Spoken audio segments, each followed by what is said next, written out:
Finally, after you've got the whole context, you can begin to talk about the way in which faith and ethics fits in. When I was growing up, this was the starting point. Here are the rules. This is what you do, and this is how you go about it.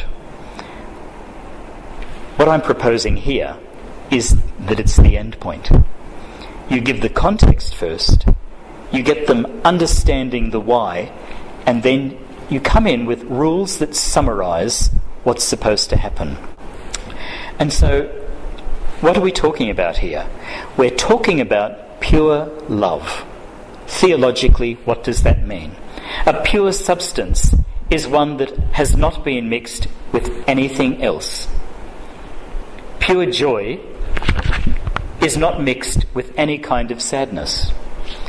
Pure gold is gold that has not been mixed with less valuable metals. Pure love is love that has not been mixed with other things. So what's pure love like?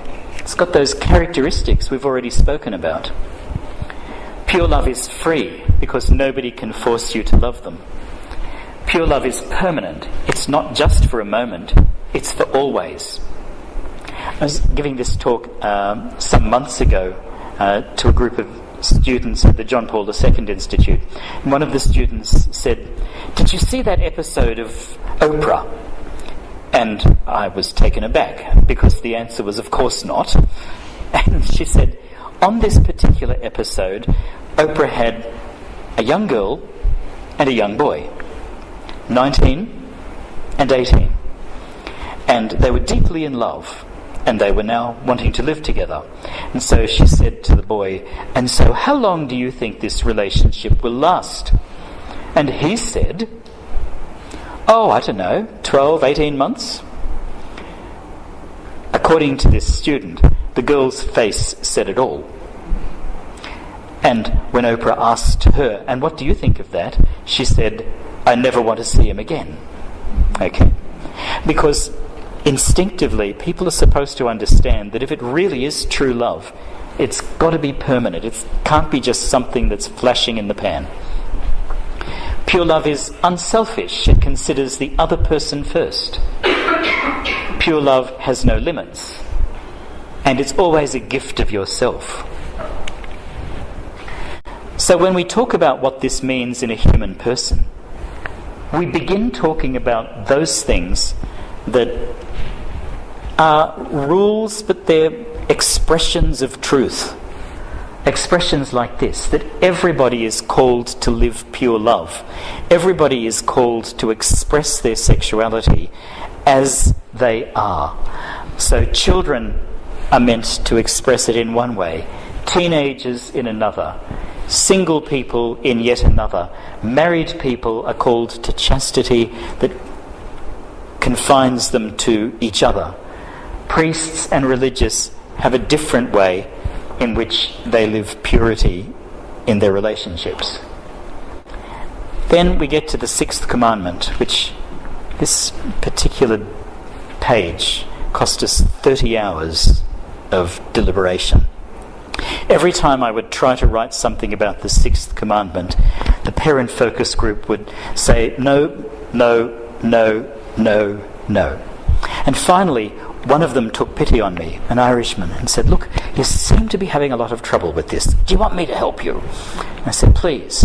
And he came up with something that I think is quite beautifully put. It says this. You can't read it, I'll read it to you. To adulterate is to make a thing impure by mixing it with something that's not as good.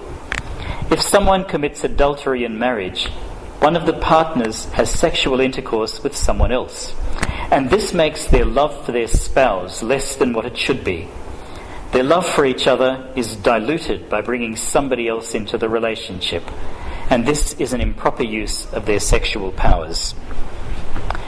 As explicit as that, but as direct and exact as that. And then the 9th commandment. The 9th commandment speaks about not coveting. And by saying that, it alerts us to the fact that sins are not just in the body. They're also problems in the mind. Your mind needs to be guarded and developed and formed as well. And so this is where you bring in the conversations about internet pornography or issues like that. It opens up the questions. And what I've been showing you in all of that is that this is an ongoing conversation.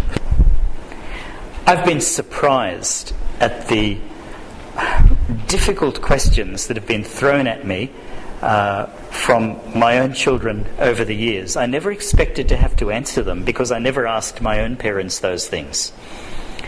But by going through this process, the dynamic changes. They're willing and they want to ask. And all of the questions that are complex and difficult that you might throw at me at some other stage, you're going to get them too. And sometimes you'll be able to say, take that one on notice as you run away and try to find some good answer for it. I'm going to end this presentation here.